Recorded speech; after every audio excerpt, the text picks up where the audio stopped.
life, est-ce que vous connaissez des filles avec des réputations de temp? Je pense que oui. C'est pour ça que je vous expliquais comment le concept de réputation est un mécanisme de contrôle social. À titre personnel, j'ai une réputation de temp depuis mes 12 ans. Ensuite, à mes 13 ans, ça s'est transformé en réputation de meuf qui a tourné. Voilà. Permis d'ailleurs grandement à la normalisation des tournantes. Et j'ai passé plus de la moitié de ma vie avec cette réputation, donc j'ai grandi avec. Et elle m'a pas forcément dérangée, surtout que j'ai très vite appris à la maîtriser. Au début du collège, j'étais quand même très jeune et surtout très naïve. Du coup, je savais pas trop comment aborder la chose. Mais à partir de la 3e, ne faites absolument pas ce que j'ai fait. Pour qu'on arrête de m'embêter, j'ai commencé à l'assumer, ok? C'était à base de « Ouais, je suis une temp, ouais, j'ai fait ça, il est où le mal? Y a quoi le problème ?» Puis ça en a fait ma force de caractère. Enfin, j'ai tellement été marginalisée que du coup, je me concentrais sur moi-même. D'ailleurs, comme ça que j'ai eu un coup de cœur pour l'école, j'étais en mode « Ouais, je suis une P, ouais, je suis une grosse temp, mais au moins, je vous foudroie tous à l'école. » Je vais même rajouter quelque chose, ne faites absolument pas ce que j'ai fait, ce n'est pas le bon exemple. J'avais un compte affiche ta folle du 13 qui voulait afficher des vidéos de moi.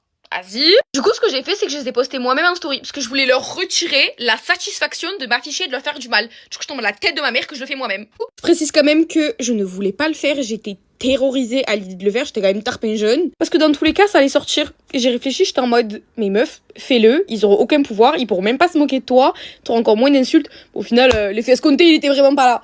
Donc c'est pour ça que je dis vraiment en mode, ne prenez pas exemple. Mais moi, je vous raconte la story time en entier véridique. En fait, ce que j'essayais de faire inconsciemment à l'époque, c'est de leur retirer le contrôle et le pouvoir qu'ils avaient sur moi de me nuire et de m'atteindre. Parce que par définition, une réputation, c'est quoi? C'est genre mode une accumulation de stéréotypes de genre sur une seule personne. La société patriarcale a créé des normes de genre et des attentes sociales.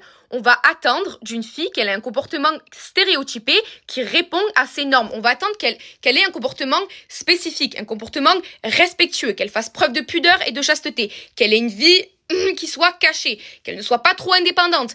Un ensemble de stéréotypes. Et si elle ne répond pas à ces stéréotypes, bégayer en fait, on va lui créer une réputation pour la punir de ne pas répondre à ses attentes. Et pas que les hommes d'ailleurs, il y a de la misogynie intériorisée de la part des femmes aussi. Et bref, c'est là que la réputation apparaît comme un mécanisme de contrôle, dans le sens où elle représente une pression si on ne répond pas à ces comportements qui sont alignés à être une fille. Je me suis lavé le visage, mais du coup je disais, je sais plus ce que je disais. La réputation, en plus d'être un moyen de pression et de contrôle sur le comportement des femmes, elle peut aussi apparaître comme une mesure de rétorsion, mais aussi une mesure dissuasive, dans le sens où on va pas le faire parce qu'on est dissuadé, et si on le fait, on aura des mesures de rétorsion et plein de choses négatives qui vont arriver dans la gueule. Du coup, je suis tarpin fatiguée, mais ça me fait penser aux mesures coercitives de Trump.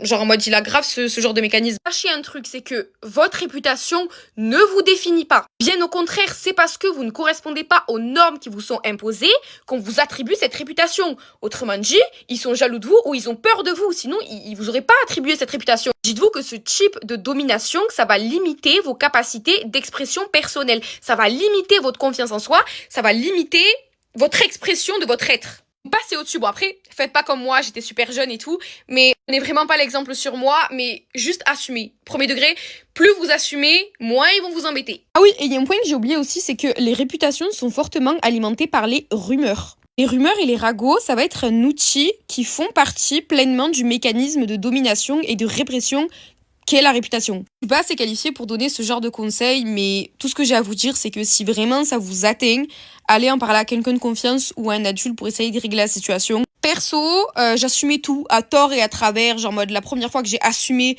d'être une grosse thème pour des trucs que j'avais même pas encore fait, genre mode... Et au moins ça me saoulait de démêler le vrai du faux, de j'ai fait ci, j'ai pas fait ça, je suis en mode ouais, j'ai fait tout et lâchez-moi, vraiment lâchez-moi. Voilà, c'est tout, je vous relaisse avec la vidéo. Et allez m'ajouter sur IG aussi. Je poste grave des stos là-bas, c'est Lila avec de i-du-bas JB. Surtout, soyez fiers de ce que vous êtes. C'est pas parce que vous avez fait je sais pas quoi avec tel mec, vous avez eu une vie normale, j'ai envie de dire. Tout le monde le fait, vous êtes pas né dans un chou-fleur, que vous devez vous rabaisser, accepter les insultes, tous les stéréotypes qui vous sont mis en pleine tête. Non, non, soyez fiers de vous et arrêtez ça. Passez au-dessus, je vous jure, ça change la vie, passez au-dessus. Tout ce que j'avais à dire, bisous mes lives, je vous aime, prenez soin de vous.